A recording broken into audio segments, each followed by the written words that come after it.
मैं समझता हूं कि विपक्षी दल के पास आज की तारीख में कोई भी मुद्दा नहीं है। इसीलिए युद्ध के मुद्दे को राजनीतिक रंग देने का प्रयास विपक्ष के द्वारा किया जा रहा है। कांग्रेस सरकार के मंत्री विक्रमादित्य सिंह जी ने मीडिया को संबोधित करते हुए कहा कि प्रधानमंत्री जी द्वारा दिया गया संदेश स्पष्ट नहीं था, पर हम कहना चाहते हैं कि इससे स्पष्ट संदेश विपक्ष को और क्या चाहिए, जब देश के प्रधानमंत्री श्रद्धेय नरेंद्र मोदी जी ने सीधा सीधा पाकिस्तान को पूरी तरह से एक्सपोज कर दिया। ऑपरेशन सिंदूर केवल एक सैन्य कार्रवाई नहीं थी, बल्कि इसका एक बड़ा और प्रभावशाली नॉन मिलिट्री पोर्शन भी था।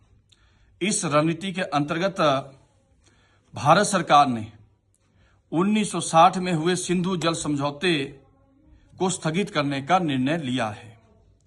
मैं आप सबकी जानकारी के लिए कहना चाहता हूं, पाकिस्तान की 90% जनता इस पानी पर ही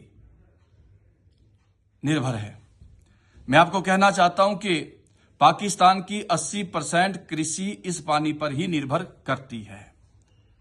यदि भारत इस जल प्रवाह को रोक देता है तो मैं समझता हूं कि पाकिस्तान की अर्थव्यवस्था की रीढ़ टूट जाएगी और पाकिस्तान संकट में पड़ जाएगा। उसकी जीडीपी गिर जाएगी, उसकी कृषि व्यवस्था चरमरा जाएगी। और आदरणीय प्रधानमंत्री श्री नरेंद्र मोदी जी ने कहा था कि हम आतंकवादियों को घर में घुस करके मारेंगे और मिट्टी में मिला देंगे। वह आज पूरे देश ने साकार होते हुए देखा है। यह केवल शब्द नहीं थे, यह भारत के संकल्प, सामर्थ्य और गौरव का जीवंत उदाहरण था। ऑपरेशन सिंदूर केवल सैन्य कार्रवाई नहीं थी, बल्कि आतंकवाद के विरुद्ध भारत का एक संपूर्ण और निर्णायक प्रतिघात है। यह कार्रवाई न केवल आतंकवाद को समाप्त करने के लिए की गई, बल्कि इसके नॉन मिलिट्री आयाम भी उतने ही प्रभावशाली थे, जिसे पाकिस्तान को एक कमजोर स्टेट के रूप में उजागर किया गया। सिंधु जल संधि, जिसे 1960 से भारत में तमाम युद्धों के दौरान भी जारी रखा गया, उसे इस बार स्थगित कर दिया गया है। झेलम और चिनाब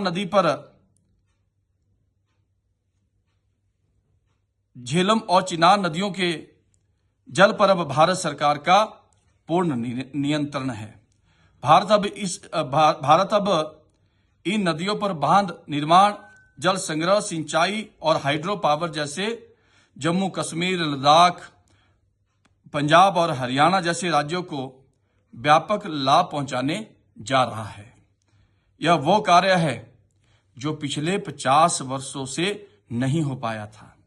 आदरणीय प्रधानमंत्री श्री नरेंद्र मोदी जी के नेतृत्व में आज यह असंभव कार्य भी संभव हो गया है।